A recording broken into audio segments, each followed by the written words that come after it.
제가 저희 딸보다 이제 저희 딸이 올해 유치원 들어가는데 저희 딸보다 좀 더 어릴 때인 걸로 막연히 기억해요. 지금 저희 아버지께서 같이 저희랑 살면서 예배 드리시는데 아마 저희 아버지께서는 항상 이렇게 거의 일주일 대부분을 이렇게 운수업하시면서 밖에서 주무셨기 때문에 제가 지금 말씀드리는 일은 아마 기억 못 하실 것 같은데 제가 막연하게 기억이 남아 있는데 우리 지금 청년들이나 청년들도 모를 것 같아요. 청소년들은 더 모를 라떼는 이제 이 얘기를 한번 할 것 같은데요. 예전에 성냥이 집마다 다 있습니다. 성냥. 우리 어르신들 육각 성냥통 아시죠, 그죠? 제가 거기에 한번 생일 케이크 흉내 낸다고 불을 붙여서 화재를 낼 뻔 한 적이 있는데 그때 근처에 계셨던 어머니신 것 같은데 막 급히 달려와서 불을 꺼주신 적이 있는데요. 만약에 그때 불을 끄지 않았다면 저는 오늘 여러분들을 만나지 못하고 일찍 이 세상을 떠났겠지만 다행히 그 위기를 잘 지나가서 이렇게 만나고 있습니다. 제가 이 말씀을 왜 드리냐면 죄가 그런 것 같아요. 죄.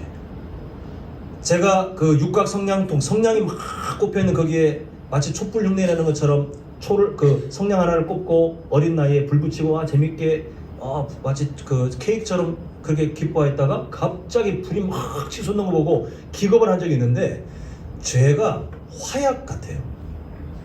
우리의 이성으로 있잖아요. 우리의 이성으로 어떤 우리가 죄를 지을 만한 상황을 내가 통제할 수 있다. 매우 매우 위험한 생각입니다. 많은 분들이 특히 청년들, 제가 다른 교회 사역할 때 청년들이 늘 저에게 질문하는 게 뭐냐면 왜 술을 먹으면 안 됩니까? 였어요. 그 말에 다른 반대 마음이 뭐냐면 술을 먹고 싶은데 교회 가면 자꾸 술을 먹지 말라고 하니까 죄책감을 좀 덜어내고 부담감을 덜어내고 싶은지 자꾸 저한테 질문하고 제가 대답하면 또 반론을 제기하고 했는데 여러분 다른 나라에서는 교회 다니는 분들 다 술 마십니다. 독일 예를 들어서 그렇게 문제 제기하는 청년들이 항상 반론으로 꺼내는 게 뭐냐면 독일에 있는 목사님들은 술을 드신다는데요. 아니면 신부님들 술을 먹는데 왜 하필 한국 교회는 원하시면 실컷 드시면 됩니다. 다만 왜 목회자들이 술 먹는 것에 대해서 조심하라 그러냐면 이거는 교회를 다니고 안 다니고 다 아는 진리잖아요. 술을 먹는 순간 우리의 이성의 끈이 약해지기 시작해요. 우리가 실수할 일들이 우리가 하나님 앞에서 경건을 지키고 거룩한 삶을 지켜낼 그 삶을 유지하기 위한 우리의 노력들이 술이 몸에 들어가는 순간 이성의 끈이 약해지고 아까 말씀드린 것처럼 죄는 화약과 같아서 어떤 순간이 되면 순식간에 번지는데 이걸 마치 내가 통제할 수 있고 내가 충분히 그 문화 안에 내 삶을 관리할 수 있다고 믿는 것은 화약에 불을 붙이는데 그 화약에 불이 서서히 번질 거라고 믿는 것처럼 매우 위험한 생각과 같아요. 우리가 그 좋은 예를 지금 다윗을 통해서 우리는 몇 주 전에 계속 보고 있었습니다. 다윗 대단한 사람 아닙니까? 우리가 정말 존경할 만한 여러 일들을 했던 사람 아닙니까? 근데 그 삶에 연약함이 누구나 다 있잖아요. 그 삶에 죄를 지을 만한 상황이 되었고 악한 마귀가 그 유혹을 던졌을 때에 다윗이 서서히 죄를 지을 것 같다가 그걸 관리한 게 아니라 순식간에 성냥곽에 있던 화약들에 불이 붙었던 것과 같이 다윗이 그 거룩한 삶을 직전 장애는 막 지켰던 그 사람이 동전 뒤집는 것처럼 순식간에 그 죄의 화약에 불이 붙어서 백성들은 전쟁하고 있는데 본인은 뒤에서 안락하게 늦잠 자고 있고 백성들은 그 칼과 창 앞에 목숨이 잃어가는 그런 위기 상황에 다 최전방에 나가 있는데 본인은 뒤에서 그렇게 쉬고 있고 그리고 목욕하는 여인 그 장면을 보고는 그 음욕을 이기지 못하고 결국은 자기의 왕의 권력으로 한 가정을 파괴시키고 충신을 잔인하게 계획적으로 죽이는 그 모든 일들이 화약에 불 붙는 것 같은 거예요. 서서히 죄가 서서히가 아니라 순식간에 불이 붙어요. 그 죄에 순식간에 불 붙는 그 일 때문에 다윗이 훗날 하나님 앞에 나단 선지자를 통해서 정신 번쩍 차리고 회개하긴 했습니다만 그 죄의 대가 지불이 그 가정에 남아 얼마나 많은 비극을 경험하게 됩니까? 우리가 지금 몇 주 동안 계속 보고 있는 다윗의 비참한 인생이 그 죄의 대가 지불이에요. 급기야 아버지로서 왕으로서 당연히 해야 될 마음들을 비겁하게 물러나서 회개했지만 비겁하게 뒤로 물러난 그 결과 그 가정 안에 압살롬이 분노에 차서, 우리가 다 이해할 수 있는 분노잖아요. 분노에 차서 그 일을 해주지 않는, 처리해주지 않는, 공의를 나타내지 않는 그 왕인 또 아버지인 다윗에게 분노하여 치밀하게 쿠데타를 계획했고 그게 성공했었던 장면. 그리고 많은 사람이 배신했고 다윗은 결국 아들에게 죽임 당하기 무서워서 도망쳐야 됐던 그 비참한 상황을 우리가 보았습니다. 근데 하나님께서는 그 낮추시는 과정 가운데 다윗을 다시 만들어 가시는 것을 보게 돼요. 절망적인 상황, 아들에게 죽임을 당할까봐 도망치는 그 비극적인 상황 가운데 하나님은 몇 번의 준비된 만남들을 통해 다윗에게 마치 이런 메시지를 전하신 거잖아요. 네가 지금 비록 너의 잘못된 선택을 통해 징계를 당하고 있고 그 대가 지불을 네가 경험하고 있지만 그러나 나는 여전히 너와 함께하고 있다. 그 메시지를 몇 번의 만남을 통해 다윗에게 주셨으니 그때 다윗이 원래라면 그 절망적인 상황에 뭐 이런 예는 적절히 하지 않겠습니다만 우리나라 문화로 따지면 점쟁이라도 찾아가서 지금 자기 마음의 위로를 얻을까 말까 그런 절망적인 상황에 오히려 자기에게 위안이 될 만한 사람들의 도움을 거절하거나 아니면 그 법계의 그 이미지가 정말 중요하잖아요. 이스라엘 백성들에게 다윗이 그 법계와 함께 동행하면 얼마나 위안이 되겠습니까? 그러나 하나님이 계시면 이거 필요 없다. 그렇게 하나님과의 관계가 풀어지면서 그 절망 속에 오히려 하나님을 의지하고 하나님의 존재를 찾고 그리고 울고 있지만 고통받고 있지만 좌절하고 있으나 그러나 하나님이 보시니 나중에 하나님이 선하게 갚아주시리라 이런 믿음의 고백들을 하면서 다윗의 삶이 지켜질 때에 우리가 전주에 보았던 내용 뭡니까? 압살롬을 돕는 아히도벨의 그 치밀한 나쁜 계략들을 시행하려고 할 때 하나님이 준비하셨던 후세라는 사람 그리고 그 사람의 말을 통해 그 모든 계략을 다 막아버리시는 것을 보게 돼요. 오늘은 그 다음 사건인데 우리가 이때 오해를 벗어야 될 게 뭐냐면요. 그렇게 하나님께서 후세라는 사람을 통해 아히도벨의 그 악한 계략을 막으셨다고 해서 지금 다윗이 갑자기 유리해졌느냐? 아닙니다. 최대한 후세는 다윗에게 도움이 되기 위해서 그 위험도를 낮추려는 노력을 했지만 여전히 불리해요. 다윗이 데리고 있는 사람들이 대략 2,000명 정도로 예측할 때에 그 사람들이 다 군사가 아니라고 저번주에 말씀드렸죠. 백성들도 따라붙고 있고 군사들이 그렇게 많지 않아요. 근데 지금 압살롬은 그 10배 이상 되는 군대를 끌고 이제 아버지 다윗을 죽이려고 달려오는 상황에 있습니다. 자, 이제 이걸 이해하고 우리가 본문에 들어갑니다. 자, 2절 보겠습니다. 이제 다윗이 전쟁을 준비합니다. 보면 백성을 3등분해서 부대를 3개로 조직해서 자신에게 정말 충신이었던 세 사람에게 그 지휘를 맡깁니다. 이때 2절 끝을 보시면 나도 반드시 너희와 함께 나가리라. 아까 말씀드렸죠. 죄가 화약처럼 순식간에 번지는데 다윗이 그 죄를 관망하고 있다가 순식간에 죄에 오염돼서 했던 모습이 그러했습니다. 지금 막 전쟁 중에 있고 최전방에 치열한 그런 전투가 일어나고 있는데 다윗은 왕궁에서 노닥노닥거리며 늦잠 자고 그렇게 왕으로서의 직무를 감당하지 않았던 과거의 모습을 말씀드렸어요. 근데 지금은 이 노년의 다윗이 백성들과 함께 동고동락을 하며 내가 전쟁에 나가리라 이렇게 마음을 결단하는 왕으로서의 모습을 보이는 것을 우리가 보게 됩니다. 자, 이때 백성들은 그걸 지금 받아들이지 않습니다. 3절 보겠습니다. 3절 보면 왕은 나가지 마소서. 그리고 하는 말이 뭐냐면 지금 쿠데타 세력들이 오는데 자신들보다 훨씬 많을 것이 뻔하잖아요.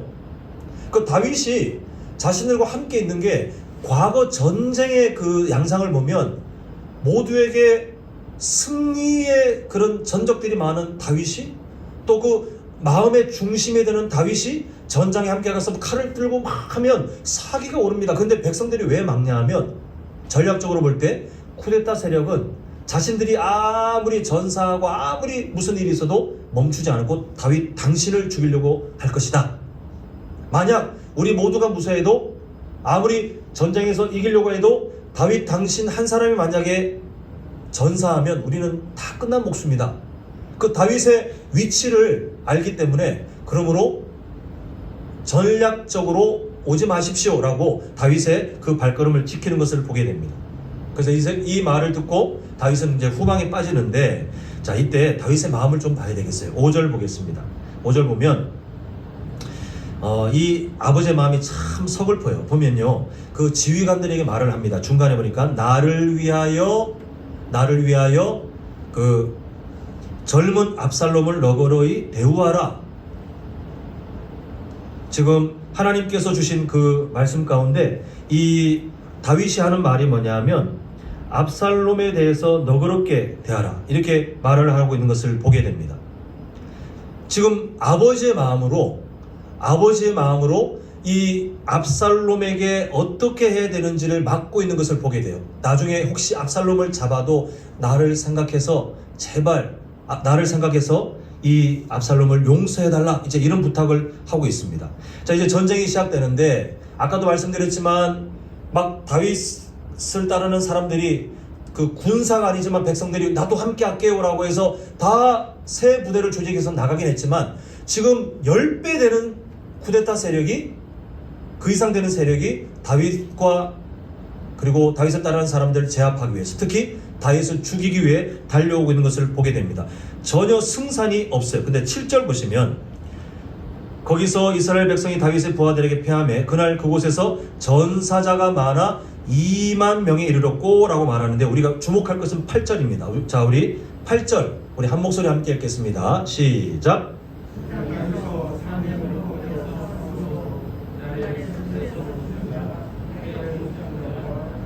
자, 지금 우리가 8절을 그냥 보면 전혀 와닿지 않아요. 좀 설명을 드려야 될 것 같은데, 이스라엘의 그 기후와 또 지형을 좀 봐야 되겠습니다. 제가 이스라엘 광야를 설명드릴 때에 낮에는 뜨겁다 그랬어요. 그리고 밤에는 영하로 떨어진다고 했습니다. 달궈졌던 게 순식간에 추운 데 가면 깨어지잖아요, 그죠? 그래서 이스라엘의 광야에 바위들이 많을 때 그 일교차가 너무 크다 보니까 막 갈라져요. 그 갈라진 지형들이 위험하잖아요. 지금 이 위험한 지형들이 어디에서 많이 표현되냐면, 야곱이 형 에서의 칼을 무서워해서 피하기 위해서 광야로 도망칩니다. 그 겁쟁이 야곱이 만약에 우리 같은 그냥 일반적인 지형이라면 밤에 잠을 못 자도 형이 쫓아올까봐 계속 도망쳤을 거예요. 근데 야곱이 뭐 하냐면 돌베개로 잠을 잡니다. 이 상황이 전혀 이해가 되지 않잖아요. 막 도망치다가 갑자기 광야에서 잠을 자요. 왜냐하면 캄캄한 광야는 더 위험해요. 그래서 못 간 거예요.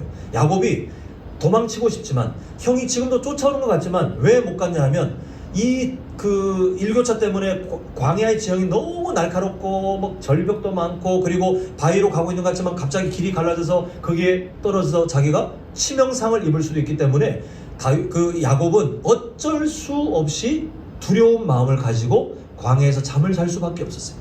엘리야도 이세벨의 그 협박을 만나고 두려워서 도망칠 때에 로뎀나무를 목적지로 간 게 아니에요. 로뎀나무는 큰 아름드리 나무가 아니라 사람 키 정도 될까 하는 그냥 옛날 쌀입이 만드는 그 나무처럼 말라있는 나무에 별거 아니에요. 그냥 그게 로뎀나무가 있었을 뿐이니까 그게 큰 의미를 둘 필요는 없어요. 근데 왜 거기에 섰냐 하면 계속 도망치고 싶지만 똑같아요. 어두워지면 더 이상 가는 게 더 위험한 겁니다.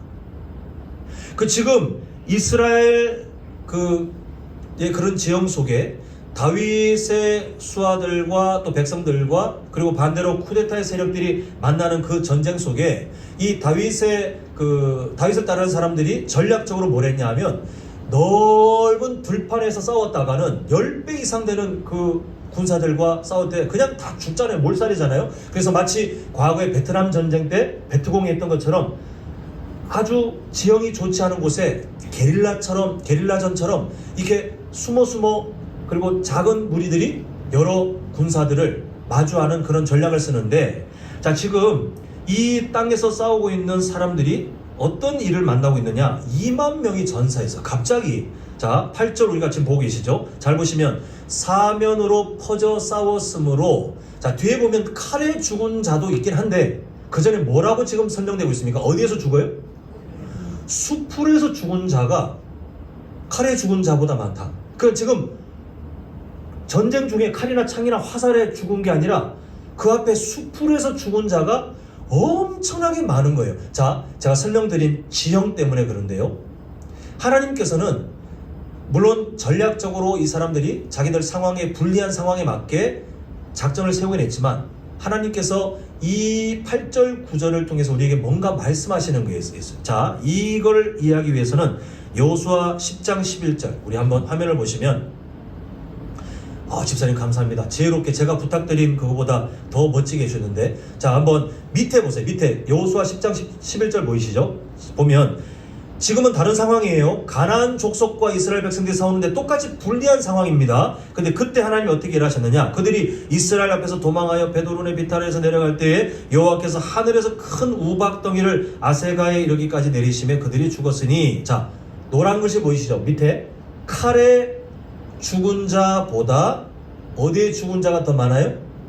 우박에 죽은 자가 더 많았더라. 원래 가나안 족속이 더 월등히 압도적으로 유리한데 하나님이 역전승을 만들어 가시는 그 일에 그 가나안 족속들을 하나님이 완전히 몰살시키고 계시는 그 방법을 보니까 초자연적인 방법을 하시는데요.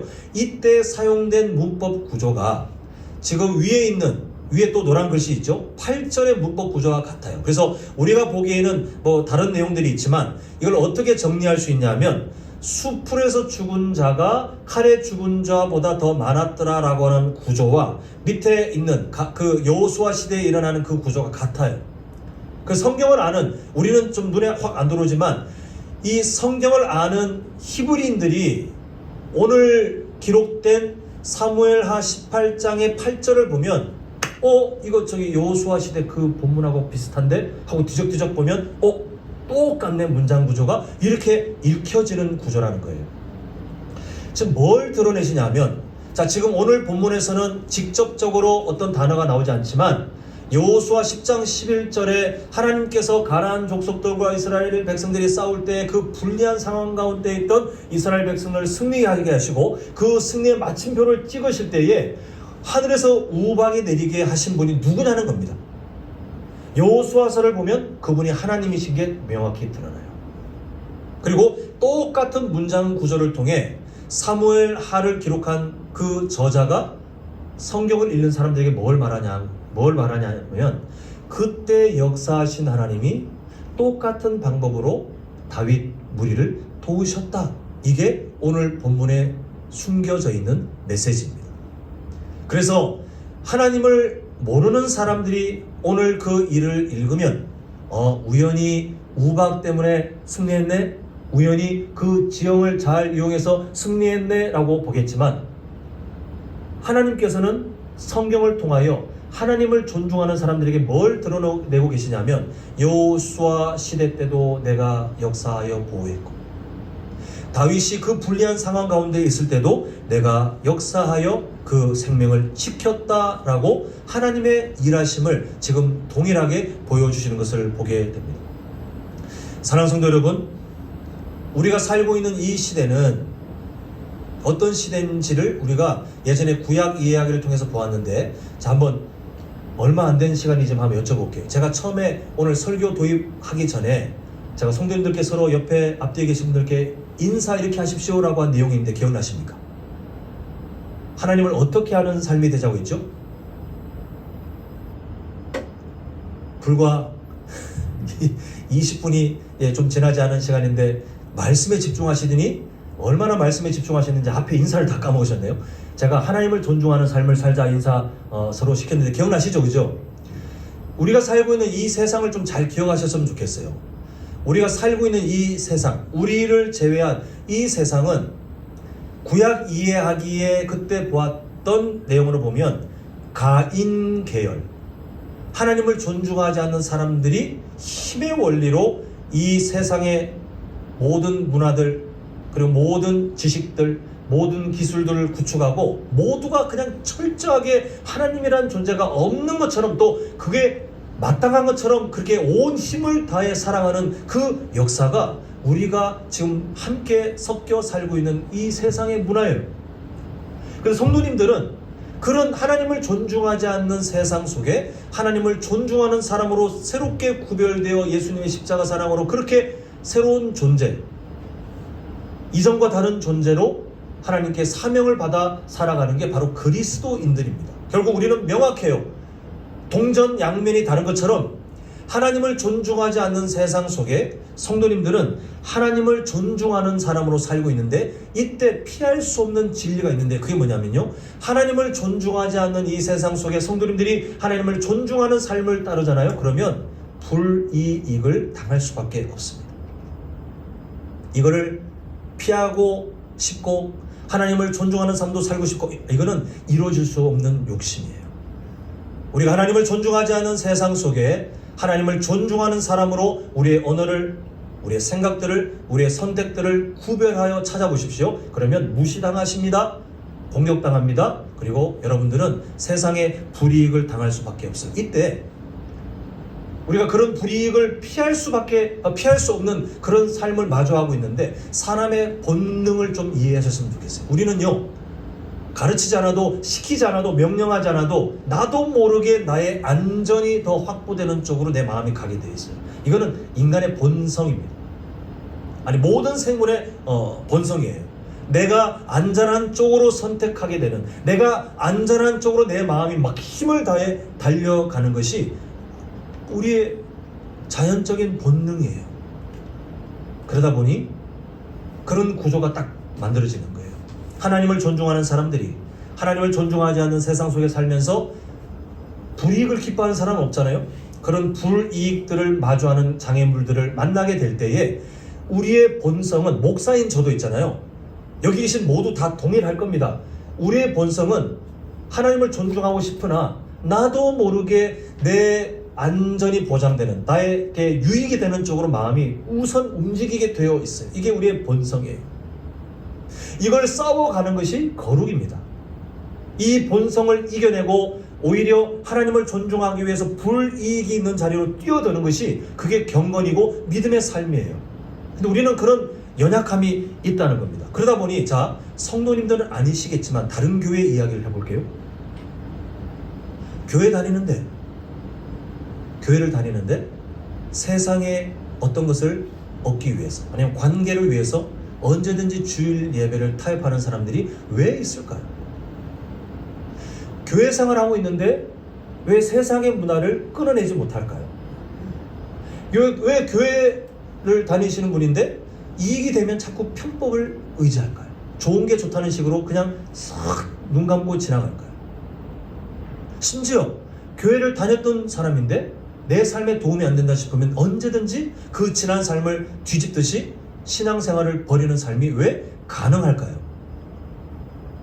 그분들이 타고나기를 배신자의 어떤 인격을 타고난 게 아니라, 아까 말씀드린 불이익이 다가왔을 때에 본능적으로 내가 안전한, 나에게 이익이 되는 쪽으로 우리의 마음이 튀어나가는데, 그 본능에 충실한 것 뿐이에요.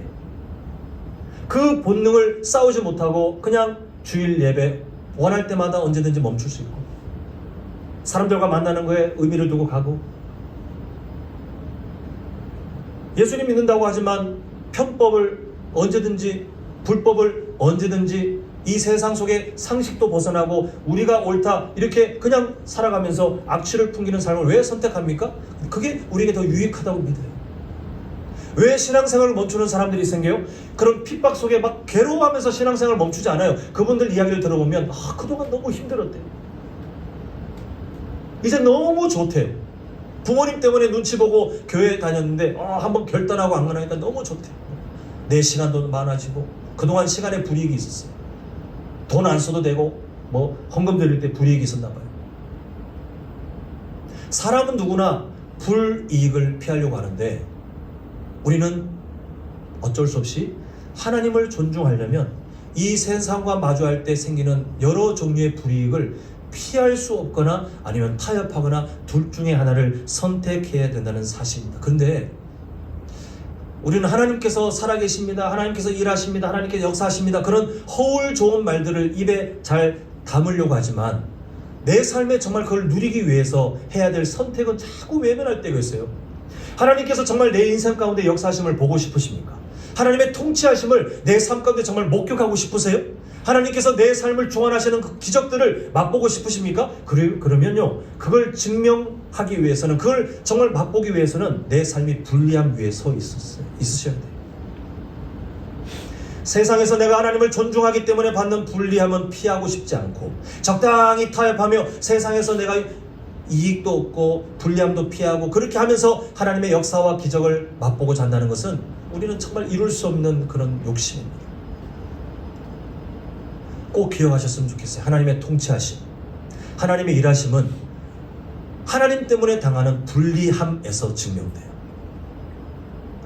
하나님 때문에 당하는 억울함에서 증명되고, 하나님 때문에 당하는 세상에서 받는 그런 핍박 속에 오히려 하나님의 살아계심이 증명되는 것을 보게 됩니다. 결국 오늘 본문의 다윗은 지금 전혀 깨닫지 못해요. 후방에 있잖아요. 그리고 우리가 저번 주에 보았던 하나님께서 다윗을 위해서 그 궁전 안에 그 다윗을 배신하고 막 각자의 그 욕심들이 넘쳐나는 그곳에 하나님께서 어떻게 역사를 만들어 가시는지 우리는 다 봤어요. 오늘 본문도 봤습니다만 다윗은 아직 저번 주에 있었던 사건도 모르고 오늘 어떻게 되어지는지도 같은 시간대에 후방에 있는 다윗은 잘 몰라요. 그러나 하나님은 우리에게 드러내시기를 내가 이전 주의 사건에도 내가 이랬고, 그 불리한 상황 속에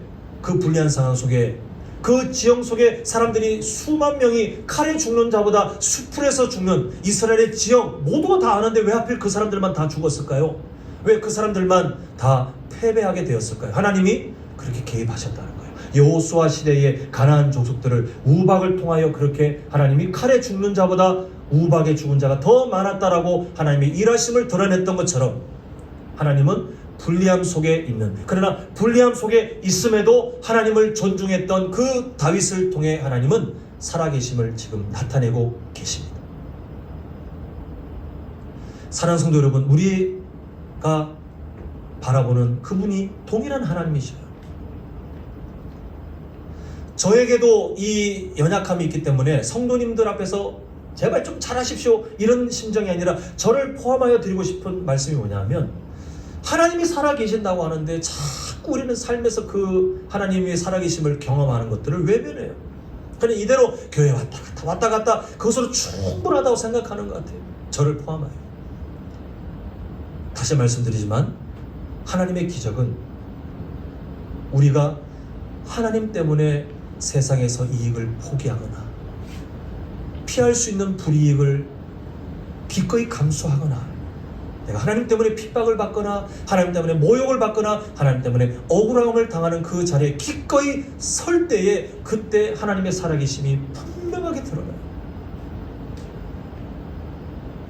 우리가 잘 아는 사람들, 지금 다윗도 그러잖아요. 오늘 다윗이 계속 그 삶이 드러나니까, 지금 다윗이 처절하게 도망자 신세일 때 오히려 하나님을 존중했잖아요. 그렇게 불리함 위에 타협하지 않고 하나님을 의지했어요. 세상 방법을 의지하지 않고 자신 믿고 있는 종교적인 어떤 물건에 의미를 두지 않고 하나님을 존중했어요. 그 불리함 속에 그렇게 하나님을 존중했더니 그 다윗에게 하나님이 역사하셨어요. 다니엘과 세 친구가 어떠합니까? 강대국, 정말 절대적인 강대국의 포로입니다. 왕 한마디에 다 죽는 사람들이요. 실제로 우상숭배를 거절하고 하나님의 뜻에 어긋나는 것들을 거절했을 때 진짜 죽음이 눈앞에 왔던, 모두가 다 다윗 이제 죽네, 그 3명 이제 죽네, 이렇게 절망적인 상황 가운데 왔던 사람들이에요. 그러나 그 불리함 속에 하나님을 존중하는 사람을 증명했더니 하나님이 그들을 살리셨고 오히려 대적자를 하나님이 지워버리시는 것을 보게 됩니다. 우리 화면 속에 있는 한 문장 같이 한번 읽어보겠습니다. 시작!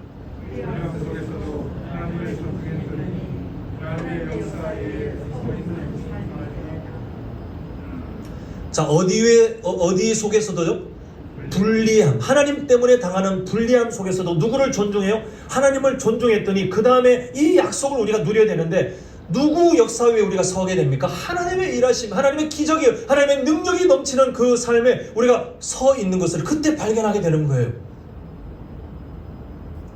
이게 진짜인지 아닌지에 대한 증거들이 성경 66권에 넘쳐납니다. 그리고 교회 역사 속에 넘쳐납니다. 지금도 성도님들이 같은 동시대에 살고 있는, 우리는 이름도 모르고 얼굴도 모르겠지만 또 천국 가기 전까지 평생 안 만날 수 있겠지만 지금 이 시대에도 이 진리를 따라 살아가는 믿음의 동역자들, 다른 지역 다른 나라에 있는 그 동역자들의 삶 가운데 지금도 이 증거들은 넘쳐나고 있어요. 이 모든 증거들을 다 제가 취합해서 정리하자면 시간이 부족해요. 너무 많아요. 그런데 부탁드리고 싶은 것은 저를 포함하여 우리 성도님들의 인생이 지금 보시고 있는 이 명제에 살아있는 증거가 되시길 간절히 축복합니다. 다른 사람 이야기 듣고 다윗이 그럴 때 좋겠다. 다니엘과 세 친구가 그랬대. 또 신약에 누가 그랬대. 다른 교회 누가 그랬대.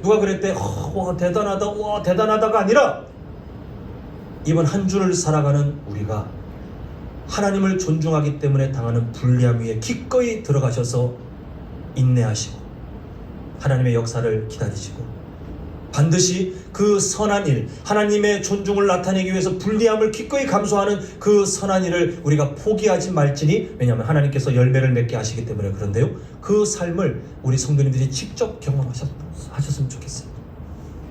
명절이라 지금 여러 가족들이 모이셨는데 우리 할아버지 할머니들이 간증하셔야죠. 자녀들에게, 손주들에게 내가 정말 하나님을 존중하는 삶을 위해서 세상 속에 불리함에 서 있었더니 하나님이 이렇게 역사하셨다. 너희들도 이 삶을 포기하지 마라. 지난 과거의 어떤 추억들을 말씀하시는 것도 중요하겠지만 지난 역사 속에 하나님의 살아계심을 증거할 만한 간증들이 계셔야 되지 않겠습니까? 우리 부모님들 자녀들에게 여러 신앙의 교육들 하시고 또 자녀들이 잘 되길 바라시겠지만 가장 강력한 교육은 우리 부모님들의 삶 자체가 증거가 되는 거예요. 우리 자녀들에게 아무리 신앙을 가르쳐 보십시오. 근데 아버지 어머니가 하나님을 존중하기 위해 불리함에 설 때 그 낮아짐도 보고 그것 때문에 괴로워하는 그 상황도 보고, 그러나 그 속에서 인내하며 살아갔을 때 하나님이 어떻게 갚아주시는지 그 아이들이 부모님의 삶의 뒷모습을 보고 볼 때 그건 정말 아무도 뺏을 수 없는 엄청난 믿음의 유산이 되는데 우리가 그렇게 살았으면 좋겠습니다. 이 자리에 있는 청년들과 청소년들, 어린아이들, 말로만 우리가 그 다음 세대를 위한 신앙교육으로 멈추지 않고 우리가 증거가 되었으면 좋겠습니다. 하나님을 존중하기 위해 불리함 속에 있었더니 그 속에서 하나님을 존중하는 그 마음을 포기하지 않고 살아갈 때 결국에는 하나님의 역사하심 위에 내가 서 있었구나. 내 인생을, 우리 가정을, 우리 교회를 하나님께서 은혜로 도우셨구나. 우리 삶의 그 간증의 흔적들이 자꾸 쌓여가길 정말 축원합니다. 내년에 같은 비슷한 시기 설 명절 때 또 뵙게 될지 모르겠으나 이제 멀리서 오신 우리 가족들 뭐 다른 일정들이 생길 수도 있지만요, 우리 1년 후에는 모이셨을 때에 좀 그 간증들을 서로 자랑하는 설 명절이 되셨으면 좋겠어요. 그렇게 하나님을 찬양하고, 오늘 찬양대가 올려드린 그 찬양은 맹목적인 찬양이 아니라 이런 하나님을 경험한 사람들이 새 노래로 찬양하자. 하나님 정말 살아계시더라. 우리 정말 손뼉치며 찬양하자. 하나님은 불리함 속에서도 나를 구원하시고 내 삶 가운데 역사하시더라. 이게 우리의 삶 아니겠습니까? 바라기는 쉽지 않아요. 쉽지 않지만 그냥 그 믿음의 현장 속에 때로는 실패해도 내가 이렇게 살아가고 싶어요 라고 하는 하나님 앞에 그 소망을 가지고 우리가 그 삶을 진짜 경험하고 그런 영적 승리를 누려내셔서 우리 자녀들에게, 손주들에게 우리 모두가 정말 믿음의 명문 가문이 될 만한 영적 유산을 잘 흘려보내주는 우리 모두가 되시기를, 그런 믿음의 가문 되시기를 간절히 축원합니다.